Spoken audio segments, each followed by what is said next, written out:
이 외국인들에게 한국 사람 하면 떠오르는 대표적인 단어 중에 하나가 빨리빨리입니다.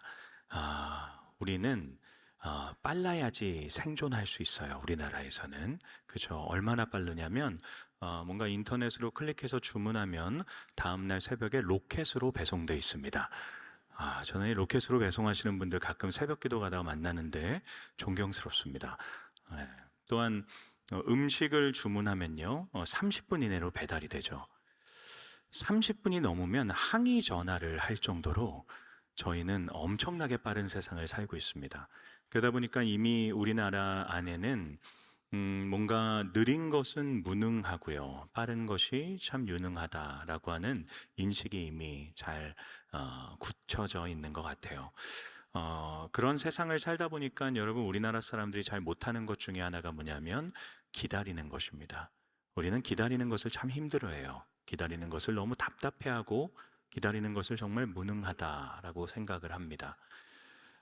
그러다 보니까 여러분, 저희가 놓치고 있는 게 무엇이냐면 기다림이 주는 행복과 즐거움을 놓치게 되는 것이죠.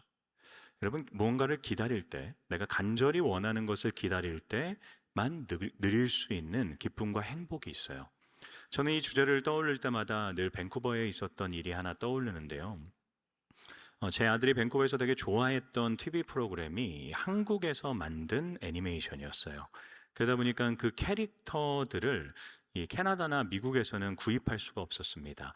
이 할머니가 한국에서 꼭 이렇게 소포로 보내주셔야 되는데, 이 한국에서 캐나다까지는 로켓이 안 되는 것 같아요.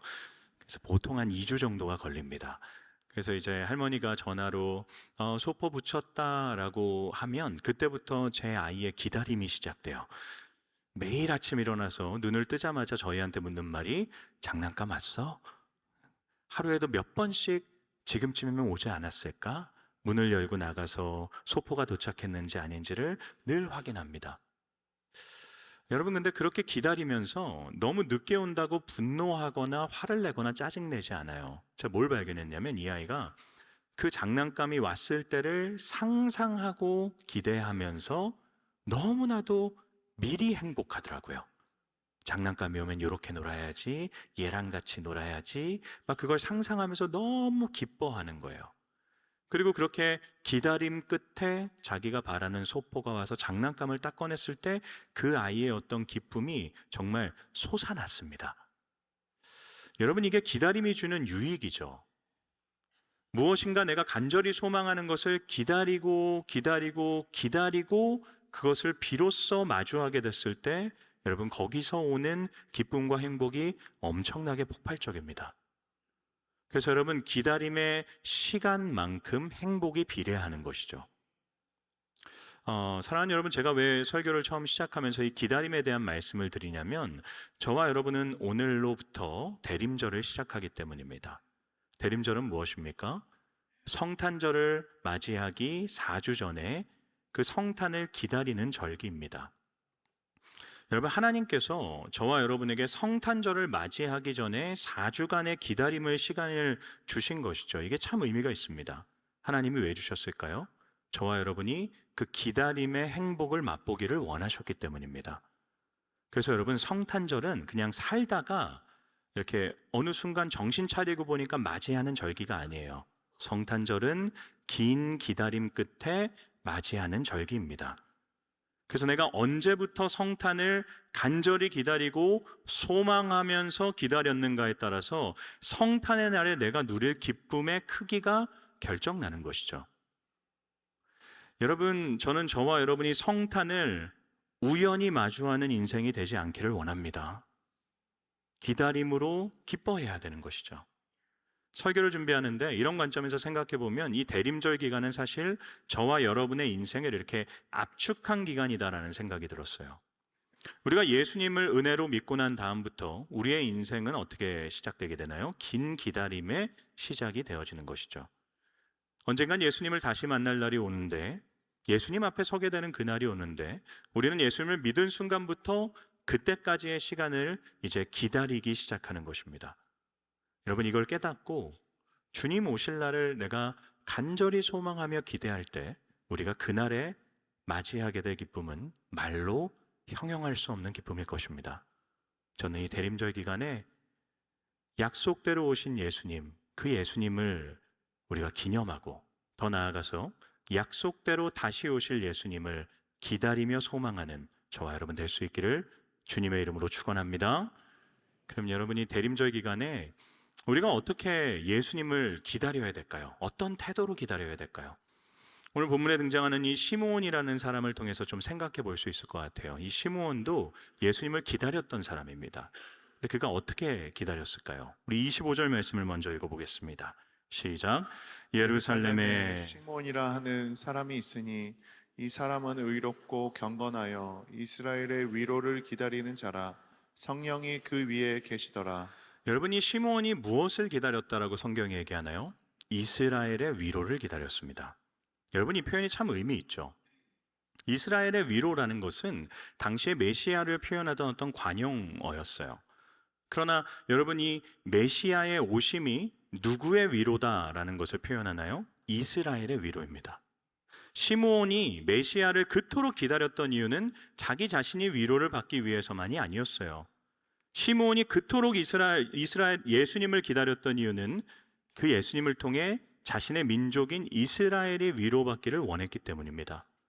그것만이 아니죠. 28절에서 그가 아기 예수님을 안은 후에 기도를 하기 시작하는데, 이 아기를 향해서 뭐라고 기도하냐면, 하나님, 이 아이는 이스라엘의 영광이기도 하지만 더 나아가 이방의 빛입니다. 무엇보다 만민을 위해 하나님이 예비하신 아이입니다 라는 기도를 하게 돼요. 여러분이 시므온이 메시아를 기다렸던 이유가 무엇 때문입니까? 자기 자신만이 위로받기 위해서가 아니라 자신의 공동체였던 이스라엘이, 더 나아가 이방을 포함한 온 만민이 그분을 통해 위로받기를 위해서 메시아를 기다린 것이죠. 사랑하는 성도 여러분, 대림절은 누구를 위해 존재하는 절기입니까? 대림절은 믿는 우리를 위해 존재하는 절기이기도 해요. 그런데 우리를 포함한 온 세상을 위해 존재하는 절기입니다.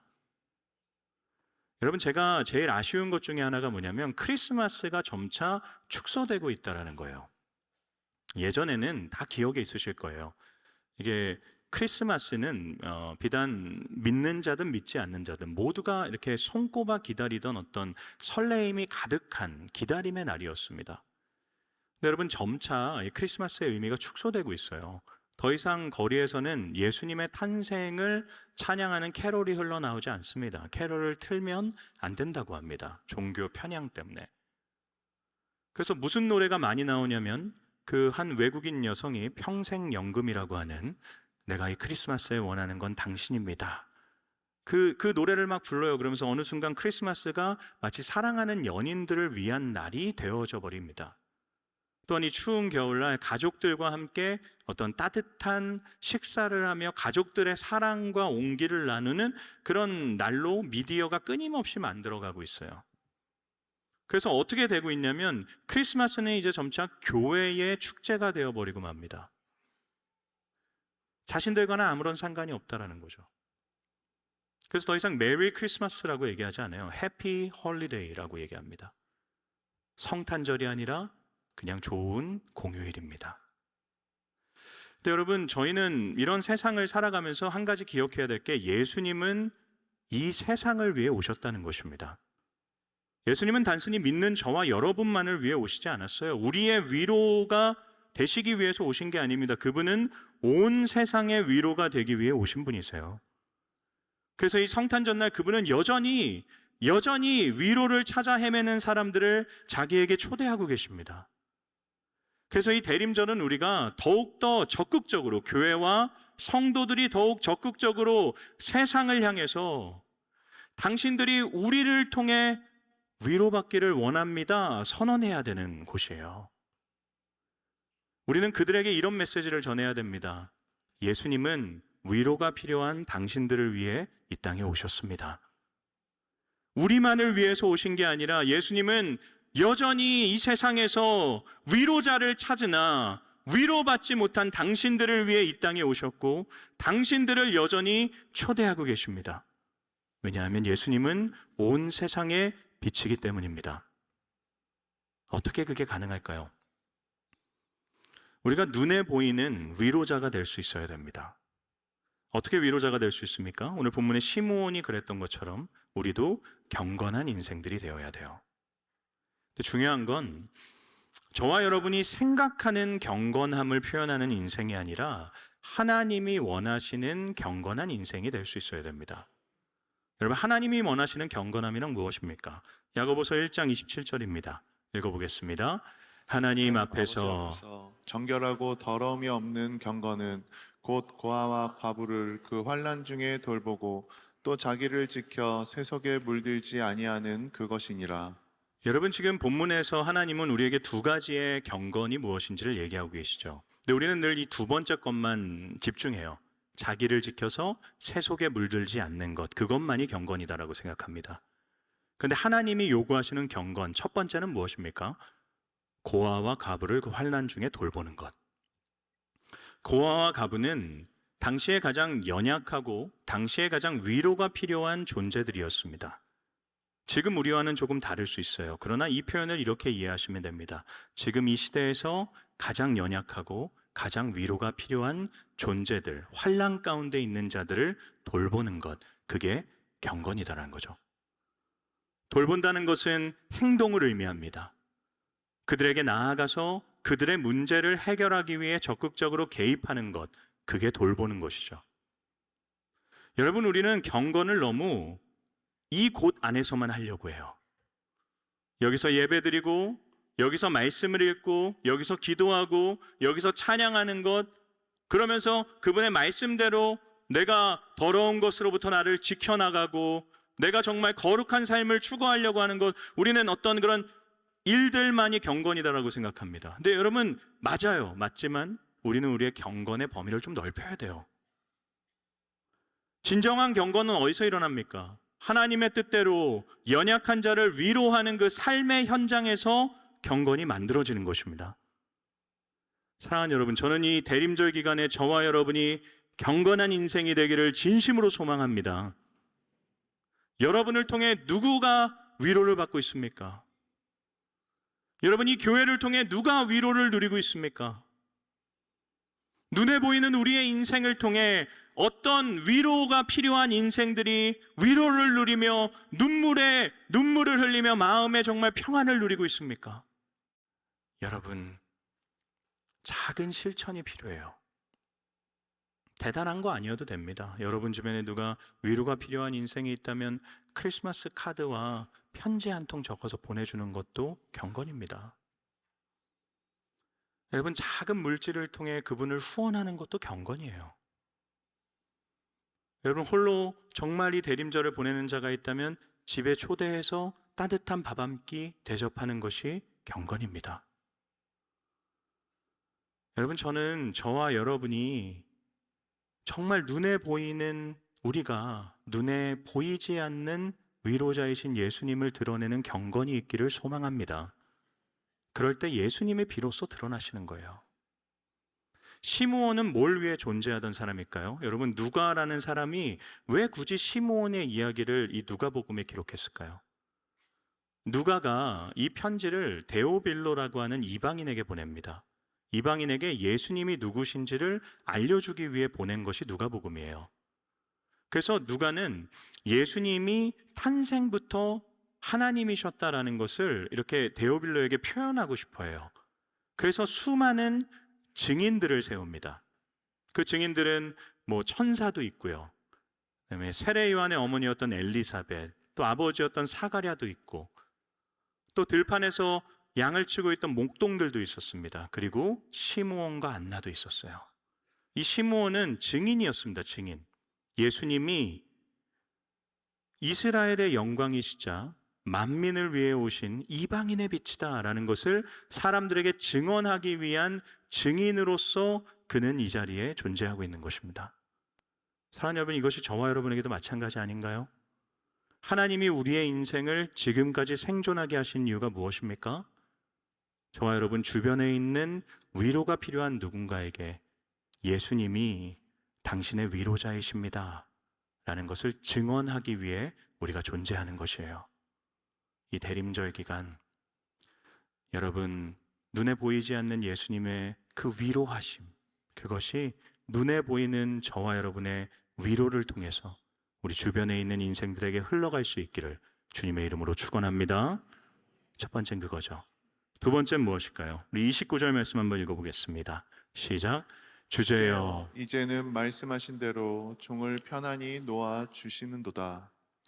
여러분, 시므온은 아기 예수님을 만난 후에 하나님께 이런 고백을 하고 있는 겁니다. 이제 나를 평안히 놓아주시는군요. 이건 주님, 내가 이제 죽음을 허용해 주시는 겁니다 라는 고백이에요. 그럼 이걸 반대로 생각하면 무엇입니까? 시므온은 아기 예수님을 자신의 눈으로 보기 전까지 자기가 죽지 않는다는 것을 확신했다라는 거예요. 다르게 표현하면 시므온은 자기가 예수님을 반드시 보게 될 거라는 확신이 있었습니다. 여러분, 그 확신이 어디로부터 비롯됐습니까? 그의 어떤 결단이었나요? 그의 노력이었나요? 그의 생각이었나요? 그렇지 않습니다. 성경은 계속해서 한 존재를 우리에게 반복해서 이야기하고 있어요. 성령님입니다. 26절을 보게 되면 뭐라고 얘기합니까? 성령님께서 시므온에게 그것을 알려주셨어요. 너가 주의 그리스도를 보기 전에는 결코 죽지 않을 것이다. 약속해 주셨습니다. 그리고 여러분 27절, 25절을 보게 되면 어떻게 합니까? 성령님께서 그 약속을 지키시기 위해 시므온의 위에 함께 거하고 계신다라고 얘기해요. 시므온의 인생을 지키시고 보호하시면서 그가 주의 그리스도를 보기 전까지는 생존할 수 있도록 그의 인생을 붙들고 계신 거죠. 그리고 27절 말씀을 보게 되면 이게 제일 제가 설교를 준비하면서 신기했던 부분인데요. 여러분 27절에서 시므온과 예수님과의 만남을 뭐라고 표현하고 있나요? 마침이라는 단어로 표현하고 있어요. 여러분, 시므온과 예수님이 만났던 그 성전이라는 곳은 지금 우리의 예배당처럼 이것도 큰 곳이지만 이 정도의 규모가 아니었어요. 엄청나게 큰 터였습니다. 얼마든지 만날 수 있고 마주하지 않을 수 있는 가능성이 훨씬 더 많았어요. 근데 마침 그 자리에서 시므온과 아기 예수님이 만나는 거죠. 또한 여러분, 이것도 웃기지 않나요? 수많은 아기들이 거기에 정결 예식을 받으러 왔어요. 근데 시므온은 예수님의 몸에서 막 광채가 났던 것도 아니잖아요. 그냥 똑같은 아기인데 시므온은 그 예수님을 보면서 이분이 메시아시다라는 것을 깨달은 거예요. 어떻게 가능했습니까? 성령의 감동을 통해서입니다. 그래서 시므온은 자신의 생각으로, 자신의 노력으로 내가 주의 그리스도를 알아볼 거고 만날 거다 확신했던 게 아니라 그가 예수님을 만나고 알아보고 믿을 수 있었던 이유는 성령께서 그와 함께 하셨기 때문입니다. 여러분, 저와 여러분도 예수님을 다시 만난다는 확신이 있어야만 합니다. 우리가 어떻게 확신할 수 있나요? 우리의 어떤 확신의 근거가 우리에게 있기 때문입니까? 우리가 노력했기 때문이에요? 그렇지 않습니다. 시므온에게 예수님을 만나게 하셨던 성령이, 동일한 성령이 저와 여러분 안에 함께하고 계시기 때문입니다. 그분이 우리에게 어떻게 하셨나요? 여러분, 마침의 은혜를 주셨잖아요. 마침. 우리가 어떻게 예수님을 믿게 됐습니까? 우리 인생을 그냥 이렇게 쭉 흘러가다가 삶의 어느 순간과 때로는 고난과 만남과 어떤 여러 기쁨과 즐거움의 순간들을 통해서 마침 누군가를 만났고 마침 그로부터 복음을 들었고 그 결과 평소라면 내가 전혀 교회로 오지 않았을 인간인데 이 자리에 나와서 예수님을 만나게 된 거죠. 또한 우리의 눈으로 볼 수 없는 예수님, 내 생각으로는 도무지 깨달을 수 없는 그분을 성령께서 내게 보게 하셨고 내게 믿는 믿음을 허락해 주셨어요. 그리고 그분이 나의 인생에 내 위에 함께 동행하십니다. 거하고 계시며 나의 인생을 인도해 나가시고 지켜주시고 나는 내 마음대로 살려고 하는데 그분이 끊임없이 내 안에 감동을 주셔서 하나님의 뜻대로 내 인생을 이끌어 가시는 거죠. 수많은 문제와 수많은 잘못과 수많은 어려움들이 있음에도 그분이 내 안에서 빌바를 알지 못하는 나를 위해 강구하시며 또 강구하셔서 결국 나의 인생을 예수 그리스도를 만나는 그 자리로 인도해 가시는 것입니다. 여러분, 이거 확신하십니까? 여러분, 이걸 믿으면요, 주님을 만나기를 기다리는 나의 기다림이 소망이 되어집니다. 여러분, 제가 처음에 설교를 시작하면서 기다림의 유익이 그 기다림의 시간에 비례한 행복이다라고 말씀드렸잖아요. 근데 기다림의 유익이 또 한 가지 있어요. 내가 주님을 만날 것을 확신한다면 여러분, 기다림의 시간 자체가 나에게 소망이 되어집니다. 시므온 어땠을까요? 성령의 인도하심으로 어느 순간 그가 깨달은 거예요. 아, 넌 주의 그리스도를 보기 전까지 죽지 않을 거야. 그럼 여러분, 시므온은 눈을 뜨는 그 순간, 하루를 시작하면서 눈을 뜨면서 고백하는 거죠. 아, 주님, 오늘입니까? 오늘 주님을 내가 보게 되는 겁니까? 그에겐 매일 하루가 주님을 볼 수 있다는 소망의 날이었을 거예요. 그의 삶이 괴로웠을 수도 있습니다. 그의 삶이 어려웠을 수도 있습니다. 그의 나이가 지긋했어요. 육신이 어려웠을 수 있어요. 그러나 그는 눈을 뜨면서 날마다 소망하는 겁니다. 내가 주의 그리스도를 보기 전에는 죽지 않는다. 이게 소망이죠. 여러분, 교회는 이 시므온의 소망을 계승해 나가야 되는 공동체입니다. 초대교회 성도들이 서로를 만날 때 뭐라고 인사했는 줄 아세요? 손을 들고 마라나타라고 인사했습니다. 마라나타는 무슨 의미입니까? 주 예수여 오시옵소서. 우리는 만날 때 어떻게 인사합니까? 안녕하세요. 안녕하세요는 무엇을 의미하는 표현입니까? 당신의 평안을 빕니다. 당신이 평안하기를 소망합니다. 우리는 만날 때 그들에게 평안을 소망해요, 사람들에게. 그런데 초대교회 성도들은요, 마라나타를 외쳤어요. 주님이 다시 오실 것을 소망합니다. 만날 때도 마라나타, 헤어질 때도 마라나타예요. 당신의 인생에 핍박이 있을 거고 어려움이 있을 거고 예수를 믿는 것 때문에 어쩌면 사자밥이 될 수도 있고 예수를 믿는 것 때문에 죽임을 당할 수도 있지만 마라나타, 예수님이 다시 오실 것입니다. 그게 그들의 소망이었습니다. 그들로 하여금 힘든 하루를 견디게 하는 기다림의 소망이었습니다. 사랑하는 여러분, 예수님께서 다시 오실 것입니다. 여러분, 저는 이게 저와 여러분의 소망이 되어지기를 원해요. 여러분, 이것 외에 우리의 소망이 될 것이 뭐가 있겠습니까? 예수님은 우리에게 이것을 소망하길 원하세요. 기다리라, 내가 다시 온다 말씀하세요. 왜 그렇습니까? 우리가 그것을 소망해야 되는 이유는 그날에 우리가 누리게 될 기쁨이 그 무엇보다 클 것이기 때문이에요. 우리를 이 땅에서 슬프게 하고 괴롭게 하고 절망에 빠뜨렸던 모든 문제들이 다 사라질 것이고 그날에 이 땅에서 경험한 그 어떤 기쁨보다 더 큰 기쁨이 우리의 인생에 채워질 것입니다. 그러니 여러분, 우리의 삶은, 이 땅에서의 삶은 더 큰 기쁨을 날마다 소망하며 기다리는 인생이 되어야 됩니다. 여러분의 인생에 기쁨이 있으세요? 그럼 기쁜 그 순간에 외치십시오. 마라나타. 주 예수께서 오시는 그날 내가 누리게 될 이 땅에서의 기쁨보다 더 완전하고 순전한 기쁨이 나의 인생에 있을 겁니다. 여러분의 인생에 슬프세요? 그때 외치십시오. 마라나타. 예수님이 다시 오시는 그날 지금의 나의 슬픔을 뛰어넘는 영원한 기쁨이 그 속에 있을 것입니다.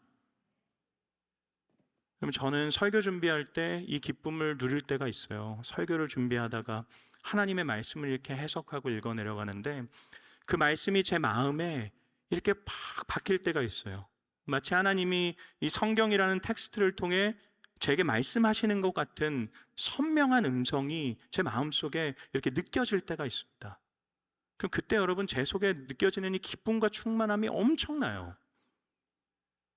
괴롭고 힘들고 고민되고 어려움 가운데 있는 수많은 문제들이 제 머릿속을 차지하고 있다가도 그 기쁨을 누릴 때 그 모든 것들이 사라지고 충만해집니다.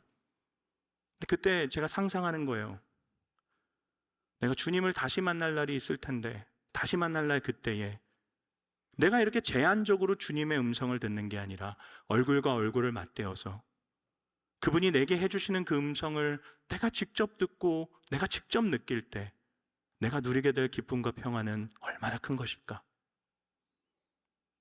여러분, 대림절은 이걸 소망하는 기간입니다. 우리에게 예수 그리스도를 다시 만날 날이 분명히 있습니다. 여러분, 소망하십시오. 너무 희미하게 소망하지 마세요. 왜 우리가 그날을 기다리지 않는 줄 아세요? 그날에 우리가 누리게 될 기쁨이 우리 가운데 너무 희미하기 때문이에요. 그날에 분명히 이 땅과는 비교할 수 없는 큰 기쁨이 있을 것입니다. 그렇게 여러분 한 주를 사시면서 마라나타를 외치십시오. 소망을 품는 거예요. 그리고 살아가며 이 소망이 없는 자들, 살아가며 여전히 세상에 치여서 위로가 필요한 인생들에게 눈에 보이는 위로로 살아가는 것입니다. 저는 저와 여러분의 한 주가 마라나타를 외치며 누군가를 위로하는 위로자들이 될 수 있기를 주님의 이름으로 축원합니다.